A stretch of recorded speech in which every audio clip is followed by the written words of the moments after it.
webinar target setting for key performance indicators. My name is Adrian Bruder. I am the Director of Research at the KPI Institute. Thank you, Ali, for the very nice introduction. Indeed, I'm not going to discuss any longer about my professional formation, as you finally did it. What I want to say is a few words about the KPI Institute. The KPI Institute is one of the global authorities responsible for advancing the knowledge in performance management, and particularly in managing correctly with key performance indicators. We have three main pillars on which we base our activities, which are research, publications, and educational programs. Today I'm going to discuss about KPI target setting, and I think this is the fifth webinar that the KPI Institute is organizing in partnership with the Medina Institute for Entrepreneurship and Leadership this year. The first webinars were dedicated to topics such as introduction in the KPI world, KPI selection, KPI documentation, and KPI data gathering and analysis. As you can see here, these are very important building blocks of the KPI management framework concept map, which was developed by the KPI Institute to sustain its understanding and knowledge in this particular field of performance management. Now, as the main topics of today's agenda, I'm going to discuss about the importance of the KPI target setting, about how we can apply goal setting theory in practice, and as the main framework of the webinar, we'll go through several examples of KPIs and targets for these KPIs. We'll discuss about the tools and the main techniques that can be employed as part of the KPI target setting process. And as a conclusion, we'll finalize with some good practices and challenges in working with KPI targets. The main learning outcomes that are targeted as part of these webinars are for you to have a better understanding on the benefits and importance of KPI target setting, to get clarity into how to approach the KPI target setting processes, to learn how to address and avoid negative behaviors connected to target setting, and of course advice on linking performance targets to incentive systems, which is an issue raised in many occasions as part of the training courses and workshops that I've been attending and facilitated along the time. As I was emphasizing before, KPI target setting is a very important aspect of managing performance in an organization. So today we'll discuss in detail about this topic, as long as the time will allow us to do this. When we think about the target setting process, the word high but achievable immediately springs to our mind. We need to set targets at a high level to stretch staff, but the targets need to be perceived as achievable in the same time in order for staff to accept the stretch. Now, what happens in real life is that the world is much more complex than this.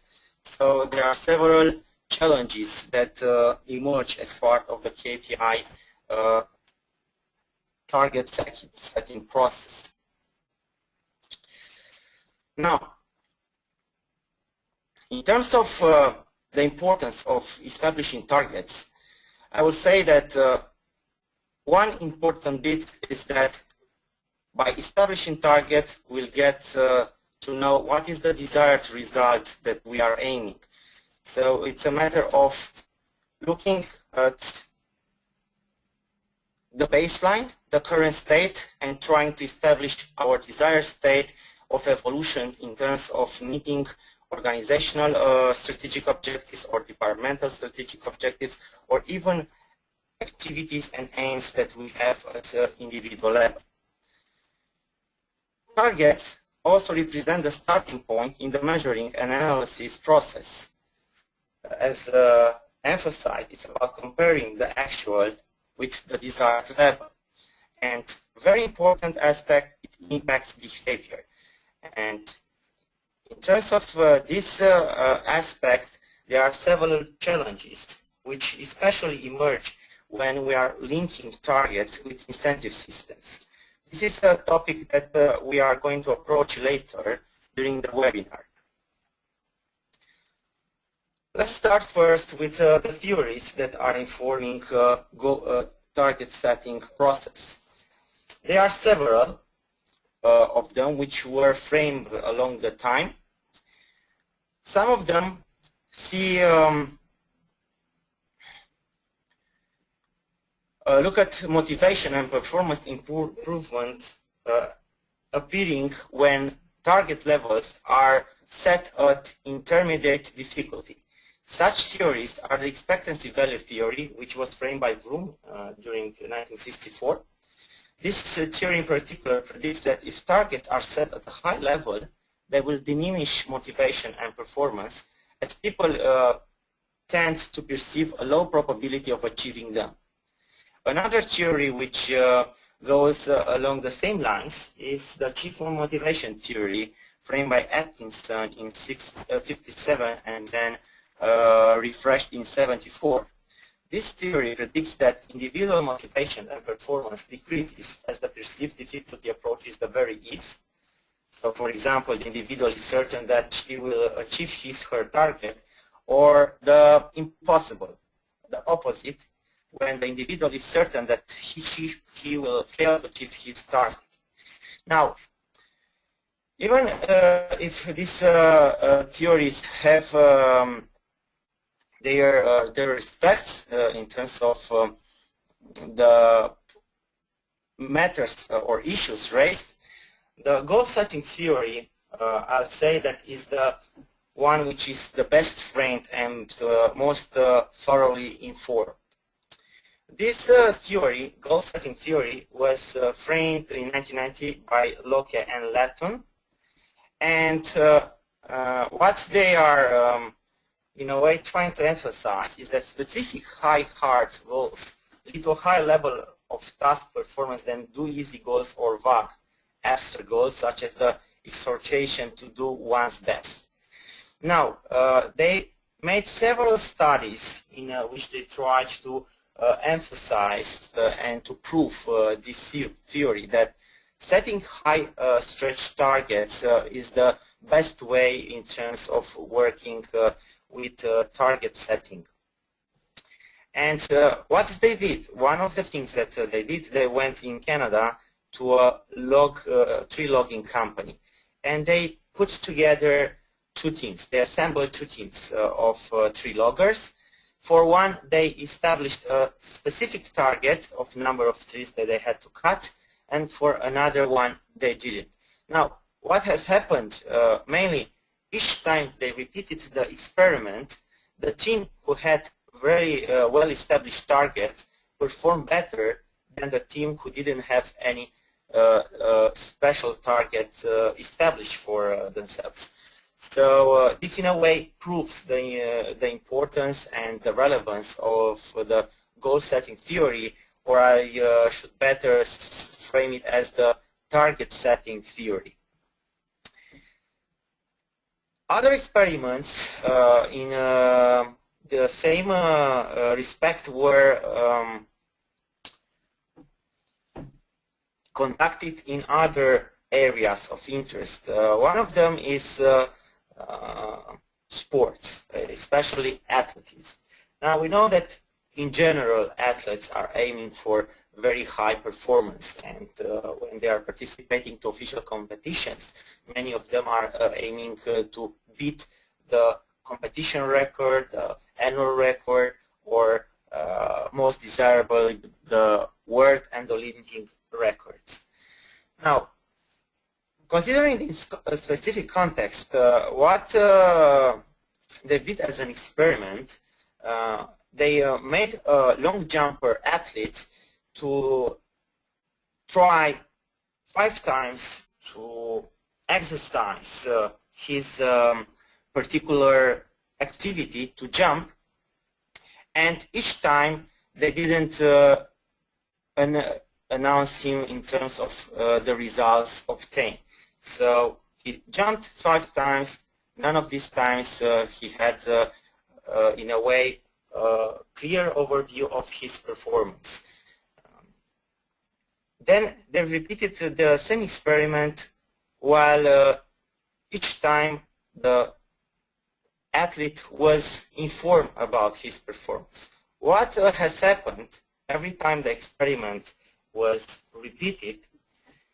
The athlete performed in average 20% better when he acknowledged the targets. So again, acknowledging the target allows professionals in any type of areas of expertise to perform better, to try to do better off. Good. Now, let's go further with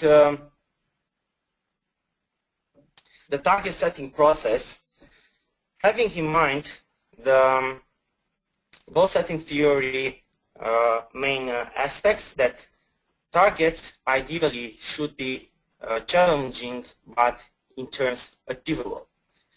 Now, in terms of the process of establishing targets, there are several prerequisites that we need to be aware of and perform as part of reaching the moment when we need to establish the targets. One of the first things that we should do is to review stakeholder expectations. And after we review stakeholder expectations and in a way we frame the strategy of the organization or of the department, we need to formulate the corporate strategy and objectives. Now, once the corporate strategy and objectives are framed, the next step will be to establish the KPIs.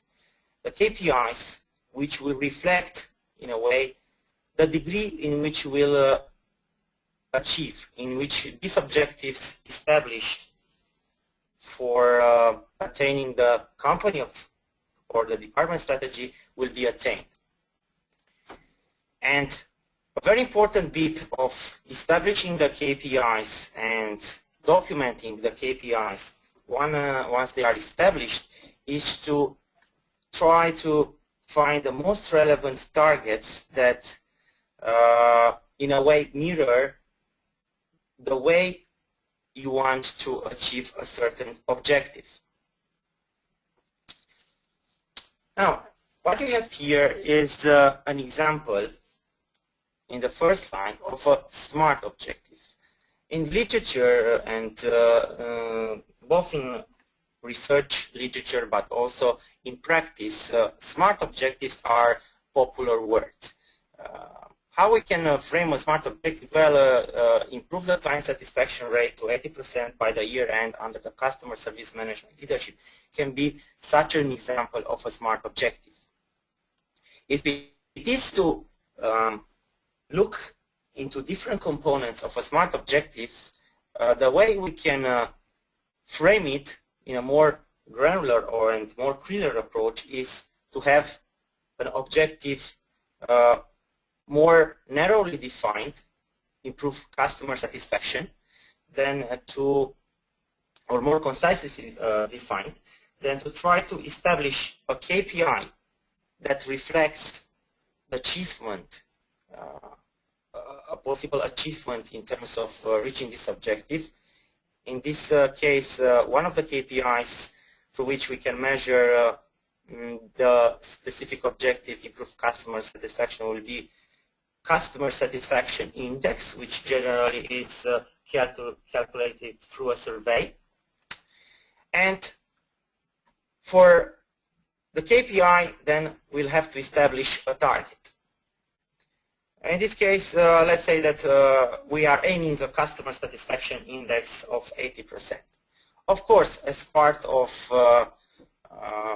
documenting a KPI, knowing the information, the key information about a KPI, which will enable us, in fact, to measure it and to reach the targets. We'll need to know the measurement time frame. We'll need to know the responsible of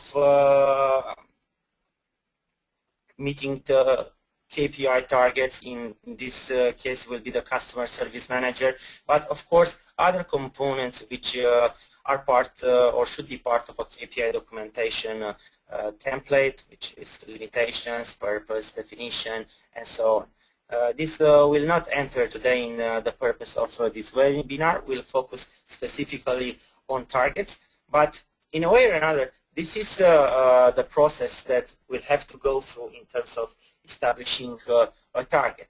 First, we need to know what we want to measure. Then we need to establish the KPIs for which we measure these objectives, and then we have to look into the targets. What are the desired levels that we are aiming for the KPIs that we've established? If we have this approach in which, in a way, we are attaching a KPI to an objective, and by attaching a KPI to an objective, definitely the objective will become smart, because the KPI has a target, has a time frame, has a responsible, so has all the components of a smart objective, of smart. Entitled by clustering KPIs with objectives, objectives will become smart. Another benefit of having this approach is that we can measure an objective from different angles. So for an objective, we can establish different KPIs that reflect different components of how we can reach a specific objective.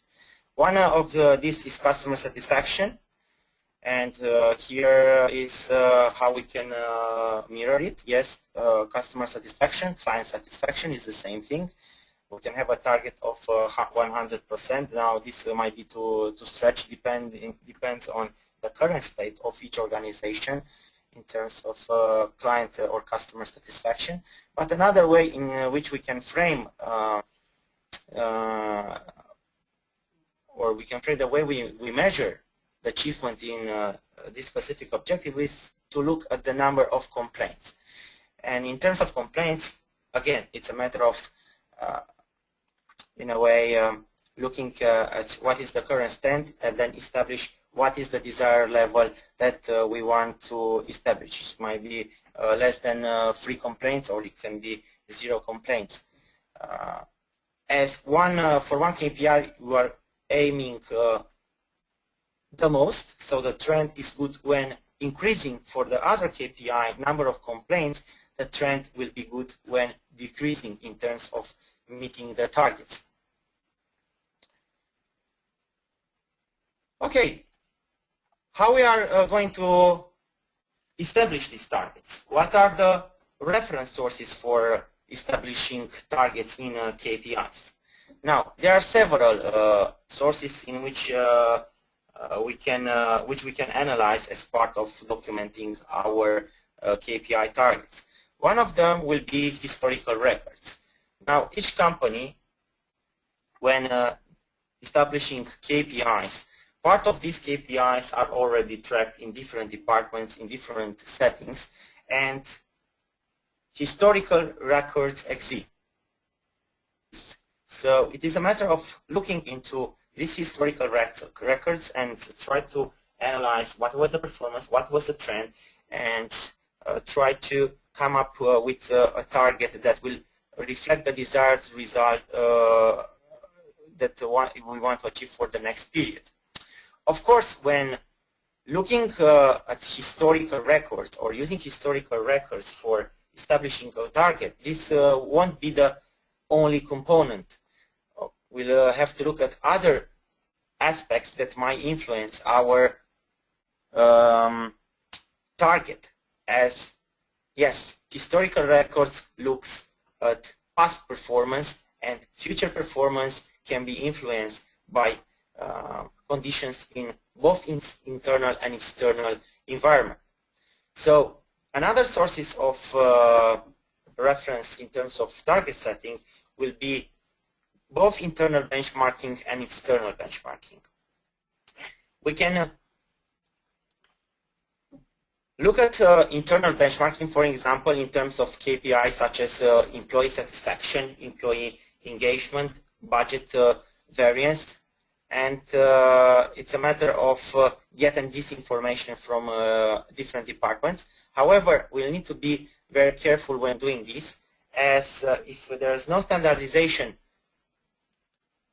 calculation formula for these KPIs, we might end up with different in a way targets or different ways in which KPIs are meeting their targets.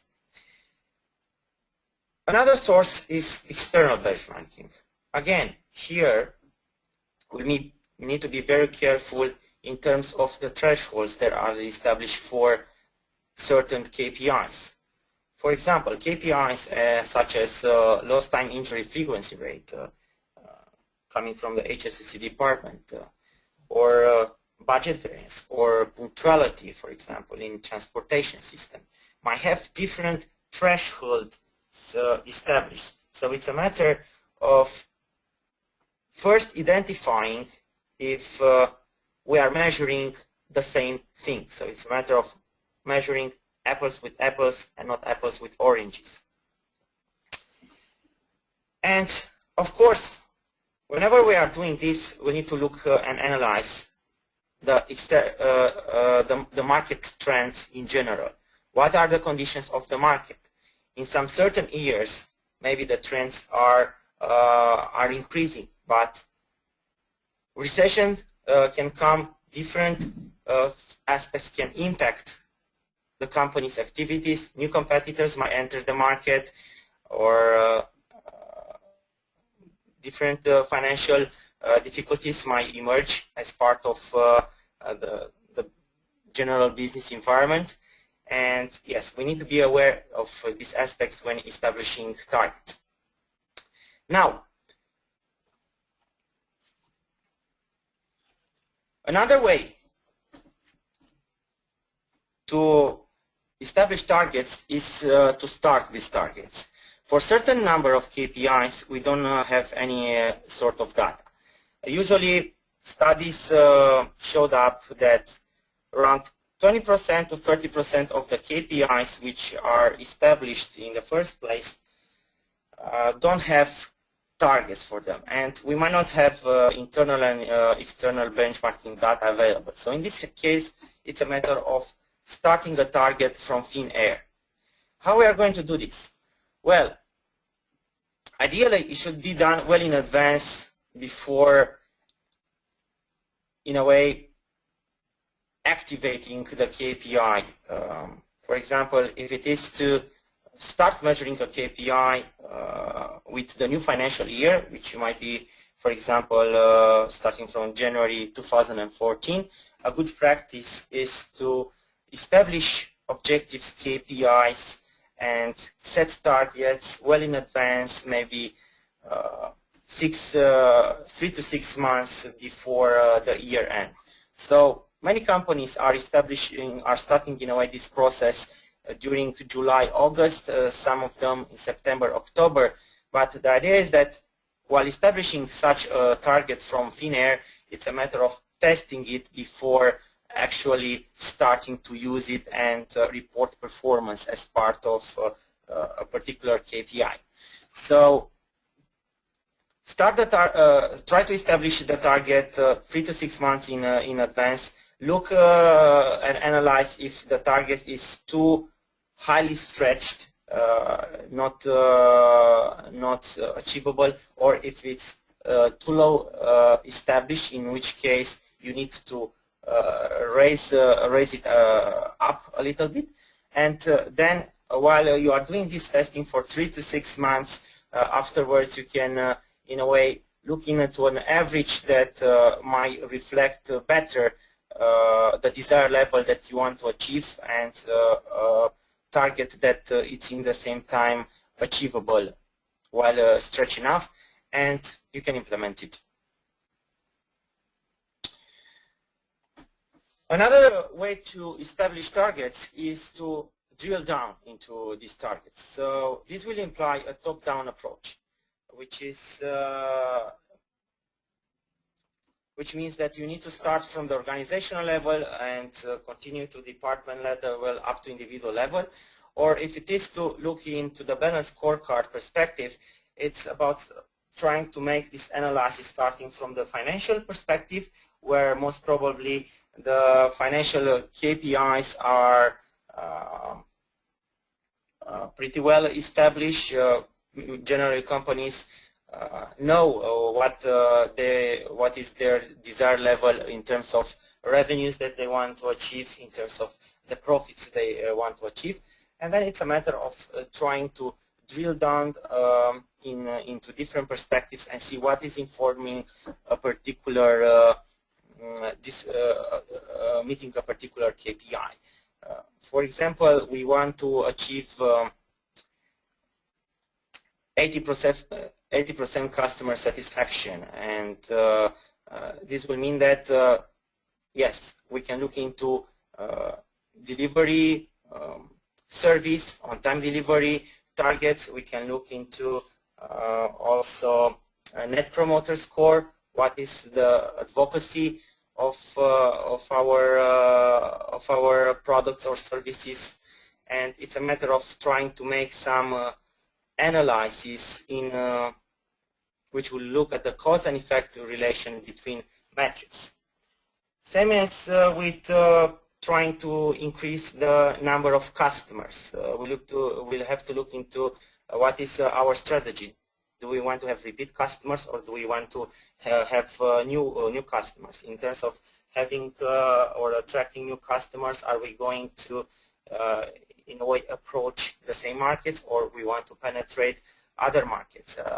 How we are going to increase in a way the number of customers? What will be the strategy in terms of attracting them? Are we going to maybe give more training to our customer representatives? Are we going to employ a new personnel for approaching these customers? So by looking into these cause and effect relations, we can establish different targets for these components, which in the end will or can inform the targets at upper levels, such as in a number of new customers attracted, or customer satisfaction, or even higher in terms of net profit and revenues.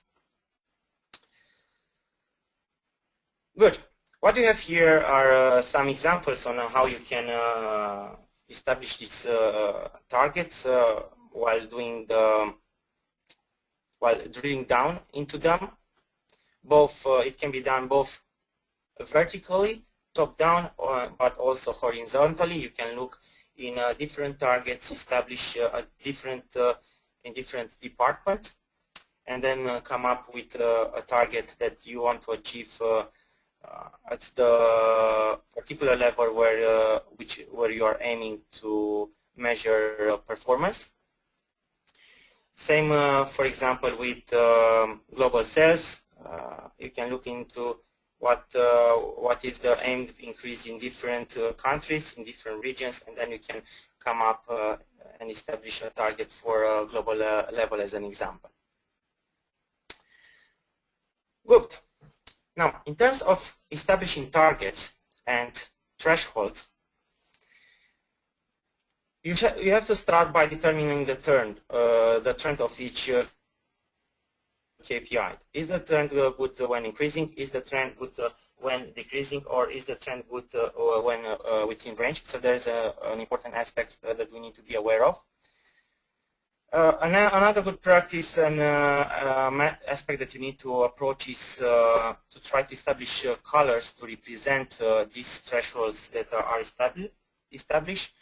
Red is usually associated with thresholds below the desired level, and green with targets above desired or results above desired level. However, companies usually try to establish a buffer interval, which is mirrored by the yellow color or yellow interval, which in a way make the transition between what is considered worst performance and what is considered good performance or desired level. Good. In terms of thresholds and traffic light signals, I've emphasized before that we need to look at the trends and analyze the KPIs and how we are meeting targets in KPIs in terms of the trends. Certain KPIs are good when trend increases, such as profit, such as customer satisfaction, such as revenues, while some KPIs are good when trends are decreasing, such as number of defects, number of complaints, number of or expenditure costs that companies are generally in a way having. And there's a third category of KPIs which have the trend good when within range.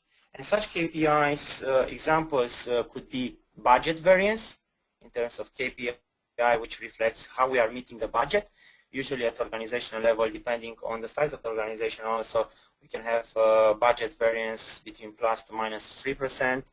Another KPI that could be within range is employee turnover, because of course there are organizations who are looking for refreshing their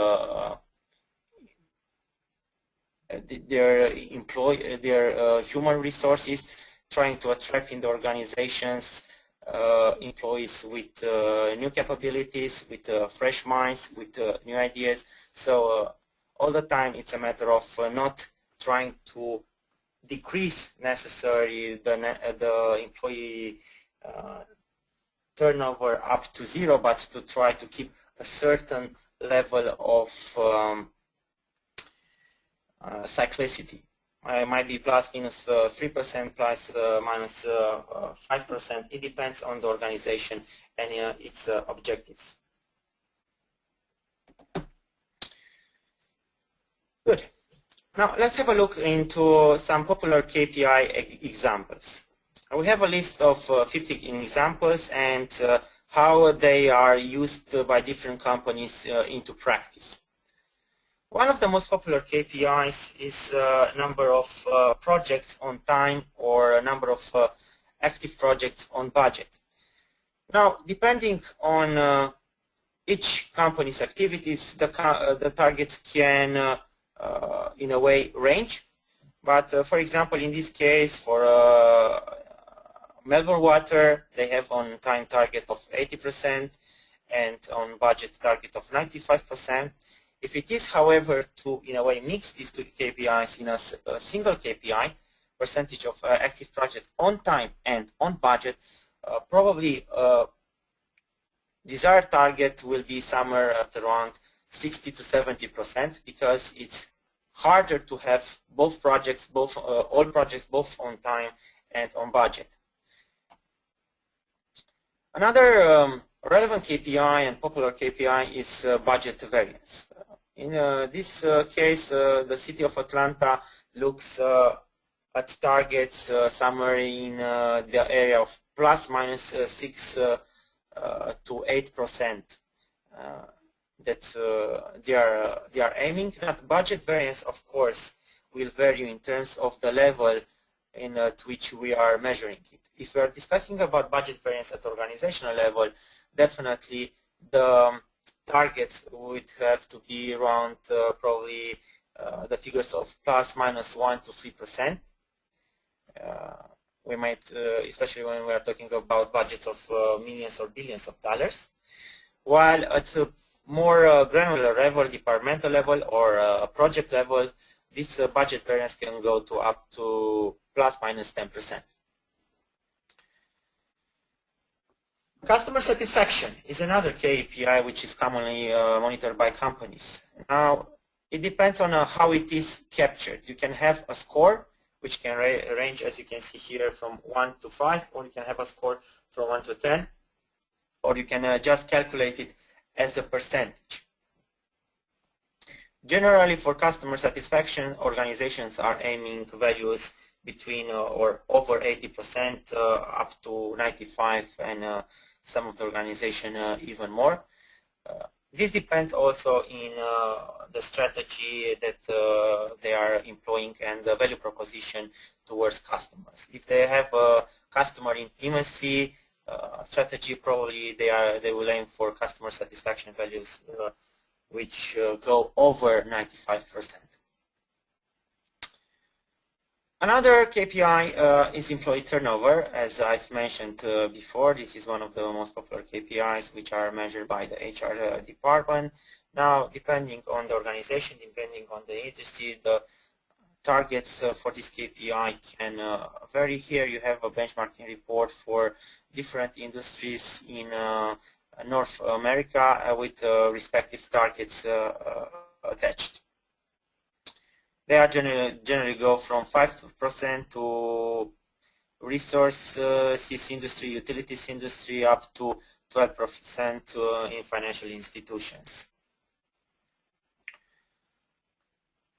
Yes, for example, at the Australian Post, what they are aiming for 2013 is a summer target around the 7% level, while Agreco Group, they have a target, or they had a target for 2012 around 11.5. As you can see, all organizations are trying to stretch their target as much as possible.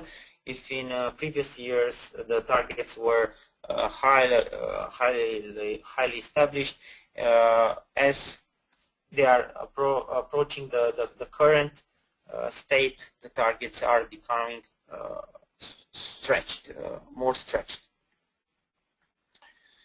Good.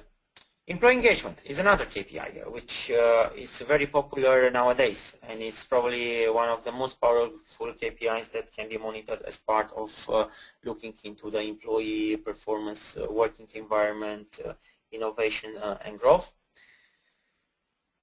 For Randstad, the target, for example, is 70.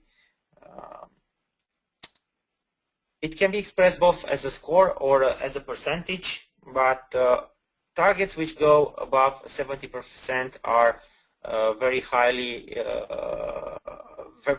in a way, very good result. If you are aiming and reaching over 70%, this means a very good employee engagement level.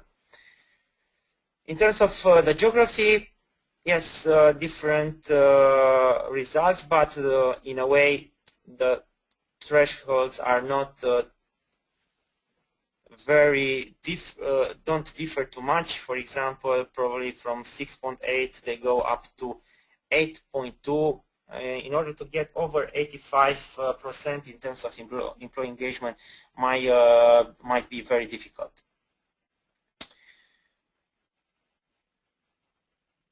For example, at Australian Post, we have 77.5 employee engagement that is aimed, and for the health and safety executive, it's 55%. All the time, all these targets need to be established, looking also at the baseline. So it's a matter of looking at the baseline, what is the current state, and trying to see where you want to be in the next 1 year period, for example. If at a certain point you are at 50% employee engagement or employee satisfaction, even if you are aiming, let's say 80 or 90%, It's a matter of analyzing if you have the capabilities in the organization to in a way to meet the target in a specific interval, 6 to 12 months. Because yes, you can forecast it, you can establish a target, but if you don't have the capabilities, a better way to do it is to establish for a certain period lower target, for example, going from 50% to 70%, and once you meet the 70% target, it's a matter of going even further and trying to stretch it to 90% and above this level. Good. Now, let's go even further. Net Promoter Score, it's one of the KPIs which you measure the level of advocacy. In a way, they reflect if your customers are advocating your services, your products towards third parties. So this KPI is a little bit special because it's calculated on a scale from 1 to 10, where the people who are scoring from 1 to 6 are detractors, the ones who are scoring from 9 to 10 are promoters, and the calculation formula for this KPI is number of promoters minus number of detractors and the total number of in a way customers who expressed an opinion. Because the targets will range from -100 to +100, having a positive result is from beginning an achievement. As studies reveal, average firms have between 5 to 10% net promoter score, and probably highest targets are reached by companies who have a policy which aim customer intimacy, such as Rolls-Royce, such as Harley-Davidson, such as Louis Vuitton, or other high-end companies who are looking very, very seriously into how they are approaching their customers. Yes, and we have here some figures for companies.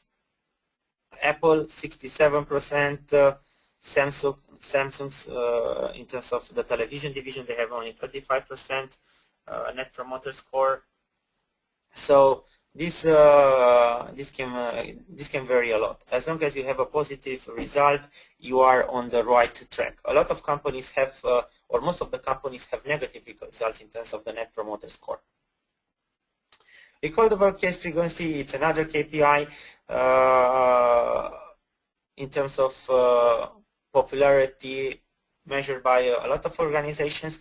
Now, very interesting in terms of working with KPI targets and meeting the targets, it's that best practices should look into analyzing the KPIs, putting the KPIs in context. So commentaries are something that we should aim as part of meeting the targets, analyzing the targets, and sending a message in terms of what should be the next desired level that we are aiming, and what are in a way the initiatives that we'll take in terms of meeting certain targets.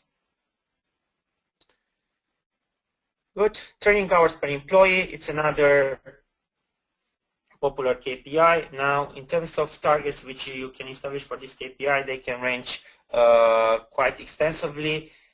If for very technical industries, we can have targets for this KPI which can go over 60 hours of training per employee per year. Now, in general, average targets look into figures around 24 hours of training, which mainly resembles 3 days of training or 4 days of effective training, if we consider that probably from an 8 day of training, effective training will be around 6 to 6.5 hours. Good. So these are a few examples of KPIs and targets which are established and in a way aimed by companies in practice. Now let's have a look a little bit at the target setting process. How we are approaching the target setting process? Well, it's a matter of starting top down. consult the target setting in terms of approaching the top management, and then it's a matter of adjusting these targets both vertically and horizontally as part of the maybe the balanced scorecard perspectives, but also within the same perspective we can have this calibration. It's a matter of reviewing the targets upon KPI activation. As I was emphasizing, sometimes you need to start a target from thin air, so it's a matter of trying to adjust the level in the target before analyzing and tracking the performance for that particular KPI. But this is especially important when we need to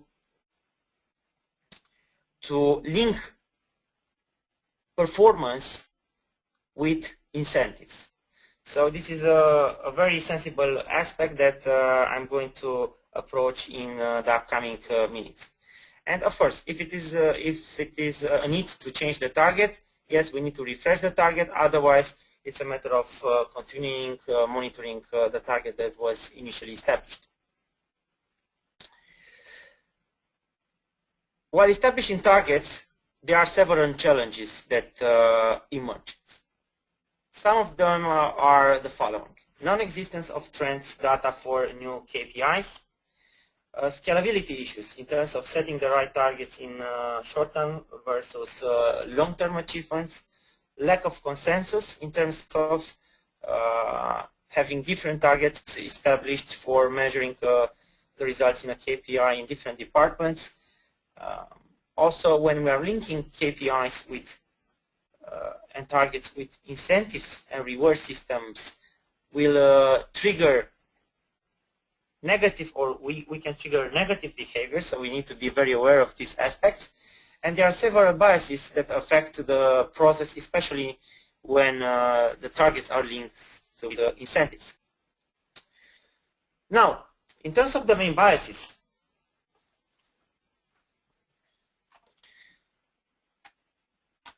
some of them are the following. Managers might choose at some point to compare themselves with high performance, while others will try to compare themselves with companies of similar performance. So it's a matter of establishing what is the level of comparison.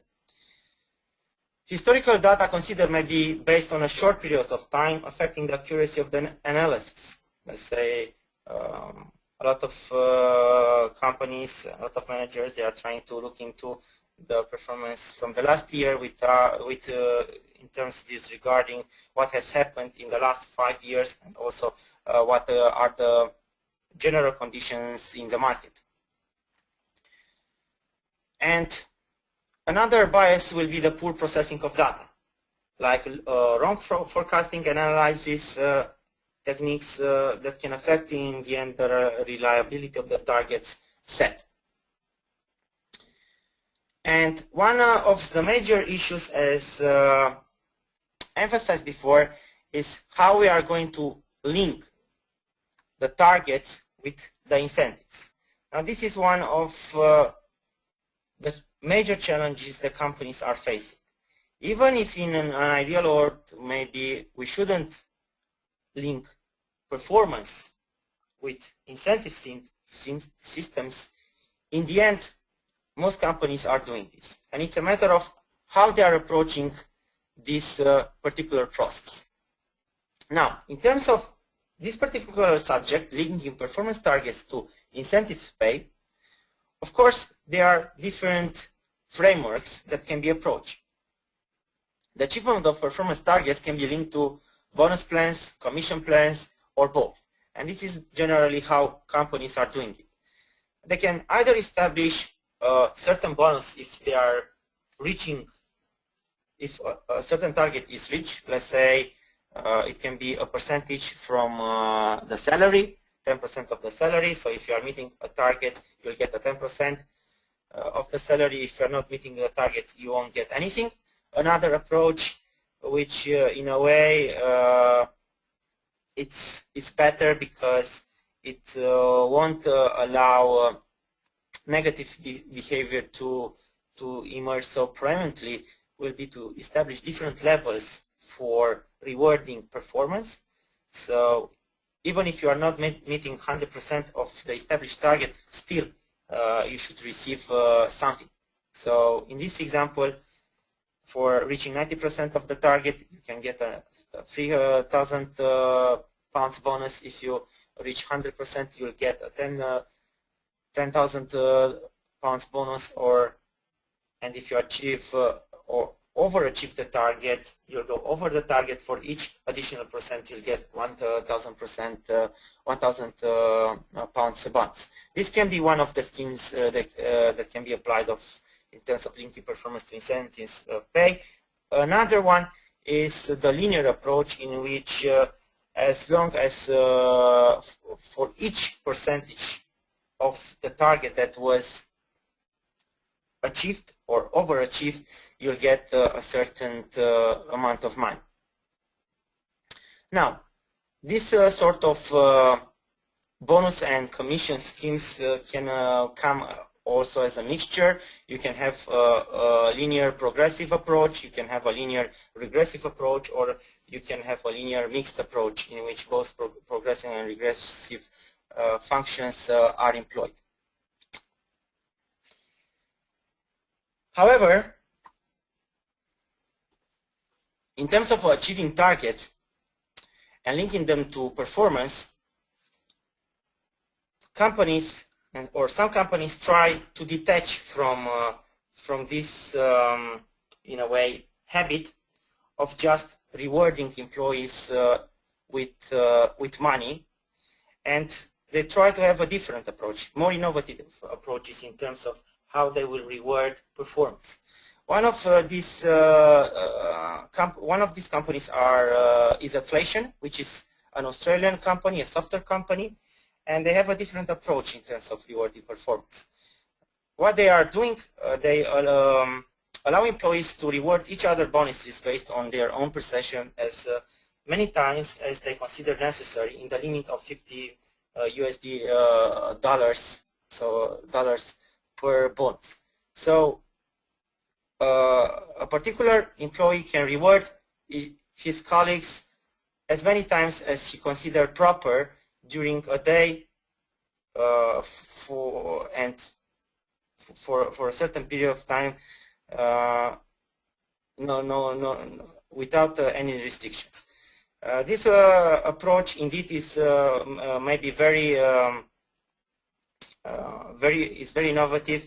It's in a way it won't work for all companies, but in this case, mainly with a number of around 300 employees, the total bonuses that were allocated by employees were around $65,000. So employees, in a way, they were very careful in the way they rewarded their colleagues with these bonuses. Another way to do things, another way to reward employees is to look at non-financial means of rewarding them. So, for example, in this case, the same company allowed employees every 3 months to work to whatever they wanted in whatever environment preferred, as long as after 24 hours they presented the results of their work. And indeed, there was a lot of achievements as part of these initiatives, a lot of new ideas that were generated, a lot of bugs that were solved out. How we can approach meeting targets? Well, you can do it also through gamifications, which means in trying to apply gaming-like elements into a non-gaming situation in order to provide motivation or to influence behavior. How you can use gamification? Well, you can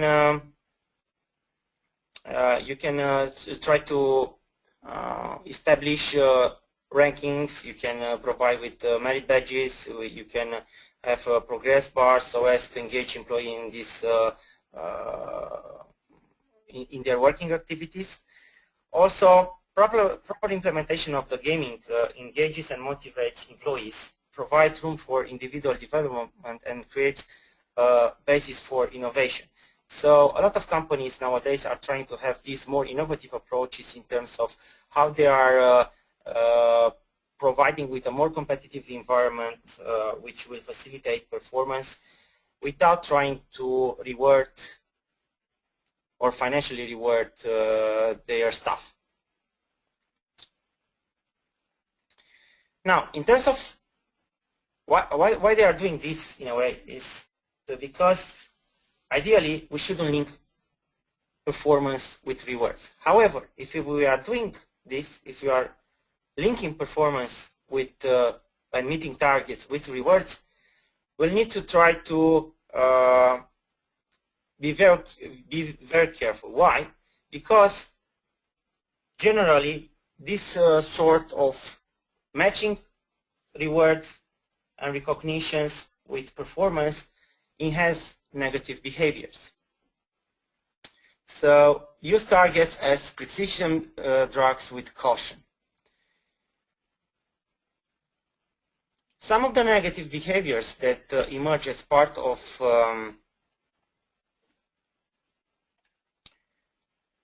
linking performance with rewards are sandbagging, which means that generally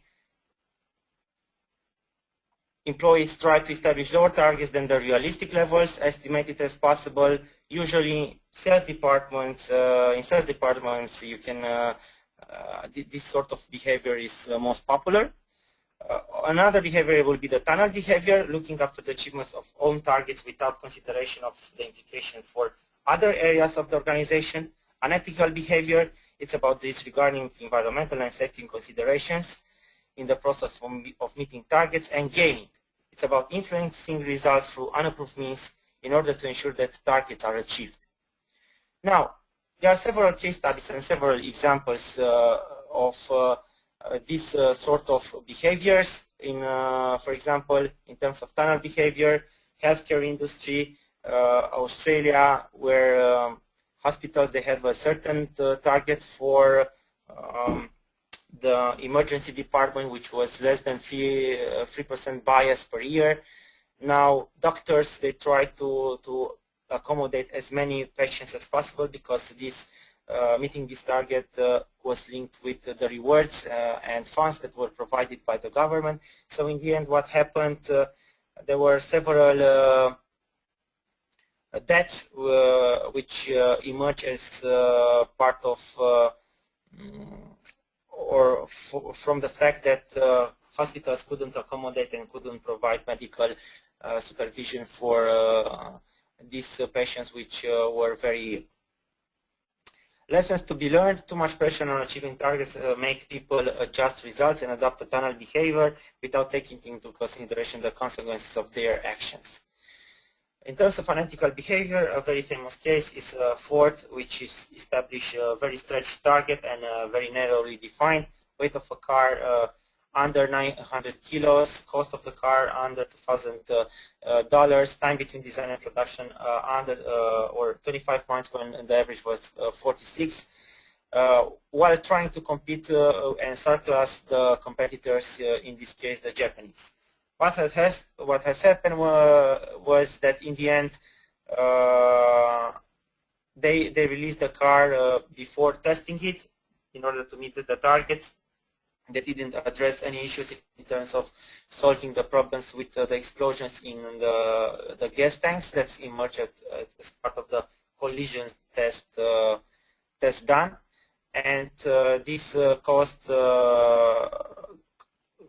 the lives of around 500 people, which died as part of the gas explosions. And in the end, even if they had very high sales of over 3 million cars and big profits, they had to call back over half of the cars, 1.5 million, which cost the company a lot of money. So it's again a matter of trying to reach results on a short term versus disregarding the impact on a longer term. And gaming, which is a common approach for companies. A very interesting example is from the educational industry in US and especially it's associated with private schools. When teachers from a certain public school, in this case it was even a public school, tried to fix the results of the students in order to be highly ranked and to attract more students and to get funds from the government. Good. Let's look now at conclusion. In terms of good practices in setting targets, well, as part of the technical aspects, try to set targets based on thorough research. Test and adjust targets before putting them into use. Cascade targets top down. Establish initiatives that support the achievement of targets, and continuously review and update targets. As part of the social aspects, make sure that employees understand their job role and what is expected from them. Create an organizational culture that promotes constant learning and improvement. Involve target owners in the target setting process. Do not link targets immediately to financial incentives, and celebrate achievements and reward even small achievements. And these rewards can come not as financial ones, but also can come as trying to present the good results in front of a certain employee, of a certain team, in front of the entire organization, trying to distinguish a certain person, trying to do this in other manners, not the necessary financial ones. As part of the challenges in target setting, yes, you need to be aware that sometimes forecasts are based mainly on past performance, so we need to look into what is the current state, what is the trend in the market, and only afterwards try to establish the targets.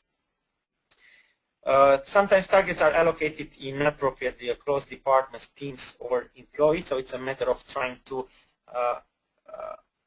see the cause and effect relations and to have an aligned approach, a focused approach in terms of establishing the targets. Sometimes targets are perceived either too high or too low, so it's a matter of finding the balance in how you are establishing the targets.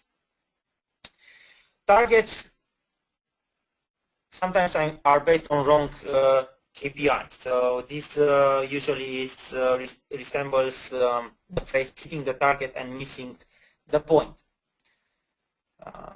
For example, companies sometimes look for rewarding their managers in terms of the revenue that they are gaining instead of the profit they are gaining. So they are disregarding the expenditures. You might have revenue, but high revenue than last year, but the cost might be even bigger. So a better way to link rewards with performance is to, in terms of financial KPIs, is to look into the profit that is generated. And in terms of this, sometimes setting targets just for financial KPIs is not enough, because it's a matter of establishing inappropriate time horizons. So it's a better practice will be to establish targets both in financial but non-financial KPIs, which in terms look at increasing performance or target performance on a long time range. Also be aware in terms of the data analysis and how you are doing the data analysis. Sometimes targets are set based on poor data analysis. Also, in terms of reviewing the targets, best practices should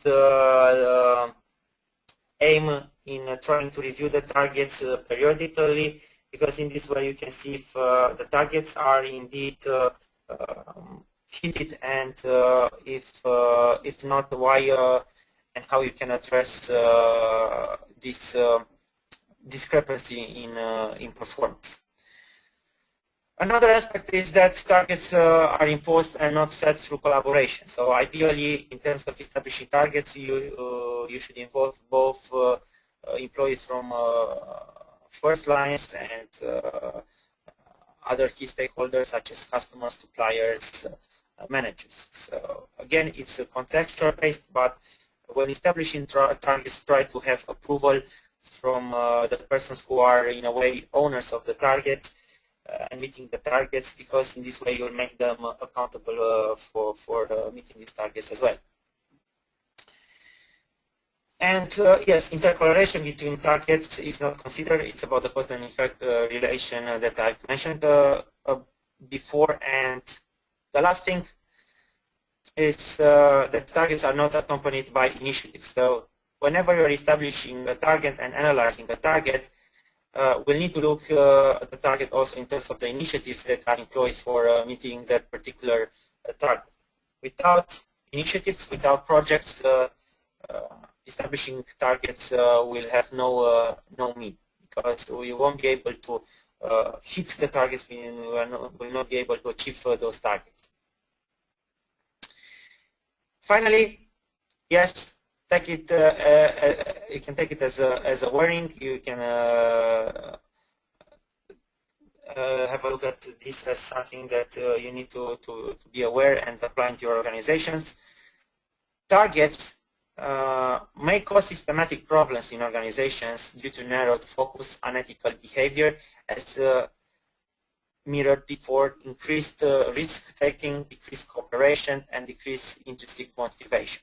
So in terms of targets, as the goal setting theory is mirroring, target setting is very relevant because it allows performance to be attained. It allows improvement in terms of performance, but use care when applying targets in your organization, and try to analyze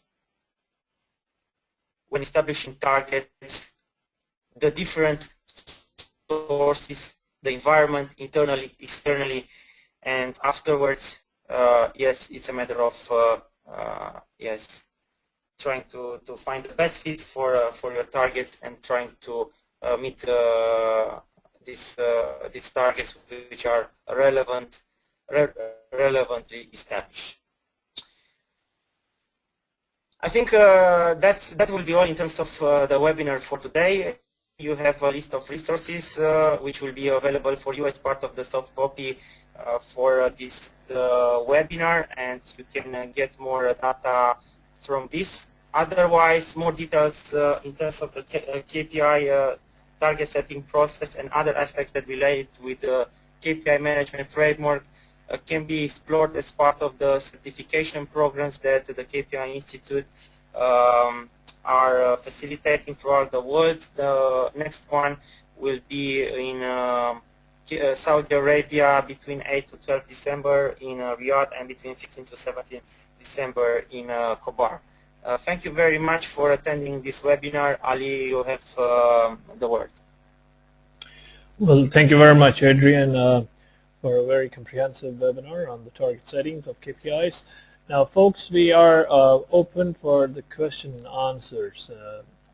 You have two options. Either you could put your questions in the question box, chat box. I'll be happy to read them over on your behalf.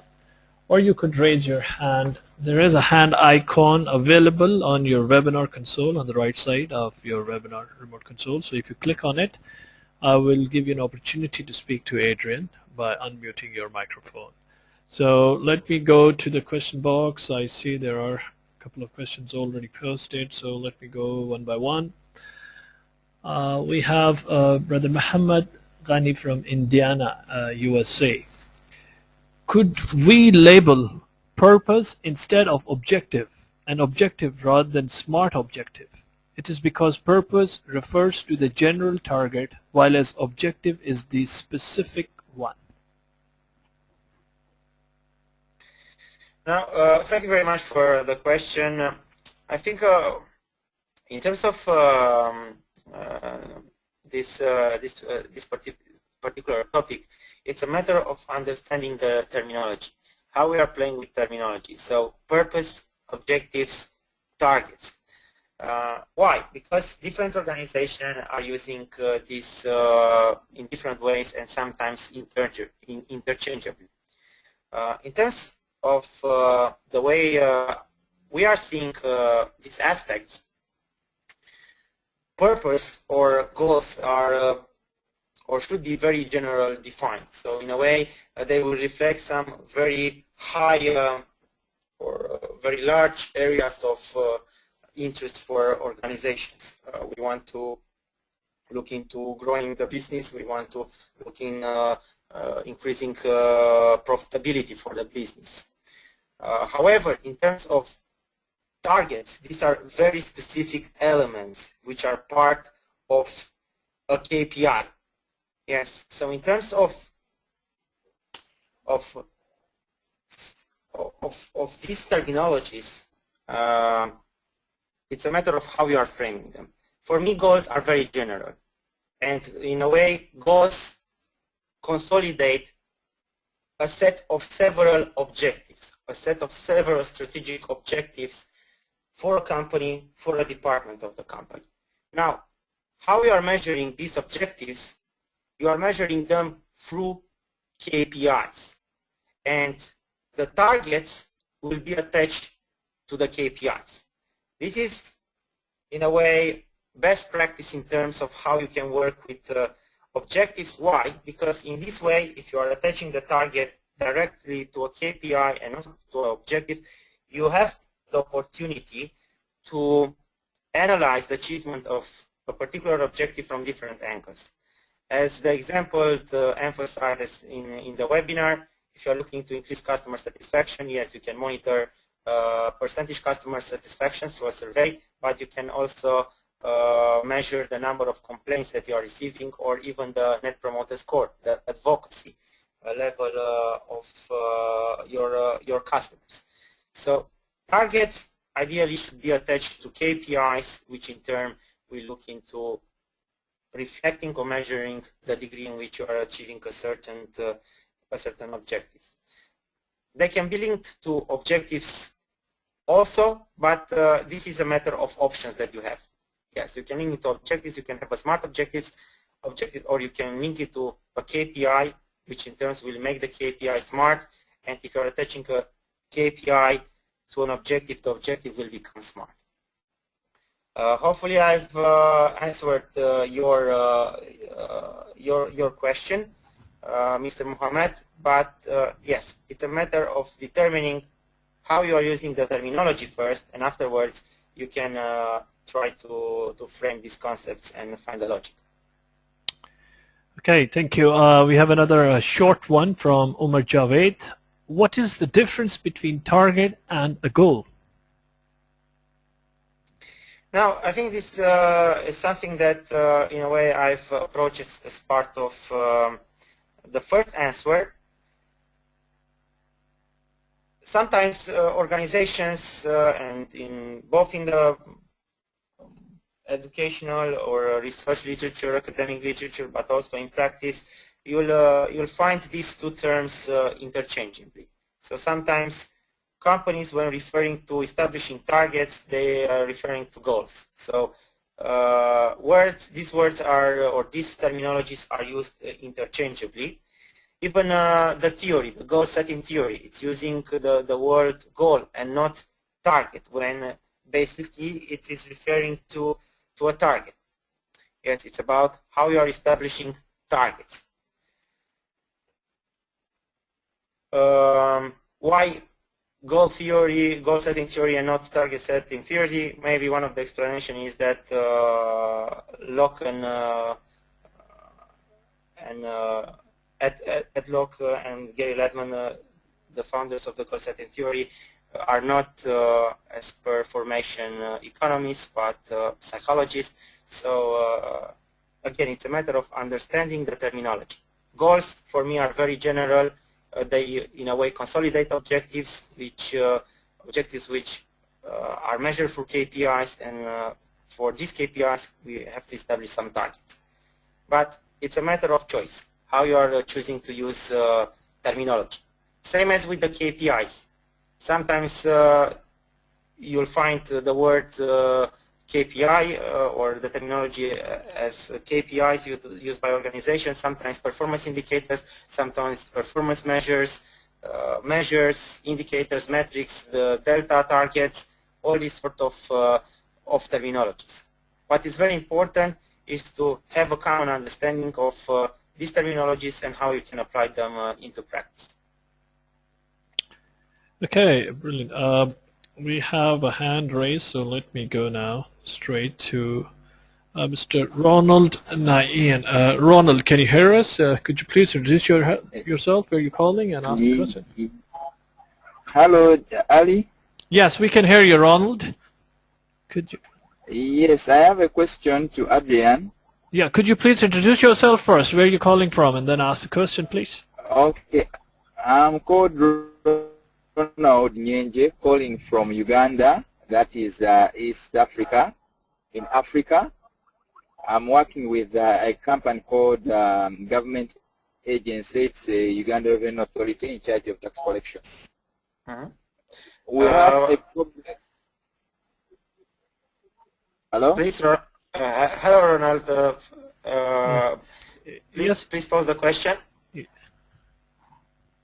Can you hear me? Yes, Ronald, we can. Please go ahead with your question now. Thank you. Okay. We have a problem of calculating indices. Is there a process of calculating indices?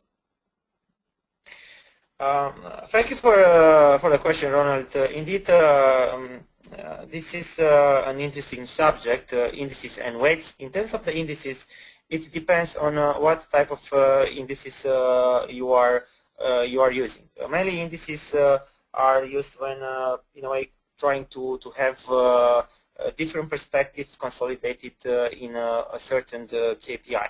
Now, in terms of these indices, there is not a specific way of calculating it, but it's a matter of particularly looking into what type of indices are you calculating. For example, you can look into customer satisfaction index or index, which can be calculated from looking at 10 variables up to 100 variables. Same it can be with employee engagement. Employee engagement can be in a way is done through a survey, so you'll have a certain number of indices that you are looking into from 12, which is employed by the Gallup organization, up to 120, which can be employed by other organizations. So in terms of this, there is not a particular way of calculating indices, but it's contextual based. Hello? Yes. Let me just give you an example. We have one which we are trying to construct. We are calling it compliance index, tax compliance index. It has a number of components. You have ratios, you have numbers, but we wanted to look at compliance from a holistic view. So we were wondering, how can we go about this? You don't want to look at compliance in a silo form. You want something that can give you a picture of how you are improving as far as compliance is concerned. So we are having a serious challenge. So I thought that maybe there could be a process that we can take or we can use to make sure that we come up with something that we are looking at. The satisfaction compliance, index is something that is common. Client or customer satisfaction is something which is common. But when it comes to something like tax compliance, I've not seen it, but we believe that it's something that can be calculated. And maybe you people as experts, maybe you can advise on how we can go about it. Now, in terms of this, Ronald, I'm not an expert in the field of financials, but what I can advise you to do is to go on smartkpis.com. We have a section dedicated to financial KPIs, and there are several indexes and calculation formulas for these indexes. Some of them might resemble the one that you want to calculate particular for your organization in terms of tax compliance. Thank you. Okay, you are welcome. Thank you. Thank you very much, Ronald, for your question. Now let me move to the question box. There's another question from Brother Mohammed. What do you think about the latest approach to motivate staff? is combination of task and humanity orientations. Yeah, indeed, as I was emphasizing, thank you for the questions. First of all, as I was emphasizing before, yeah, it's a thin line in terms of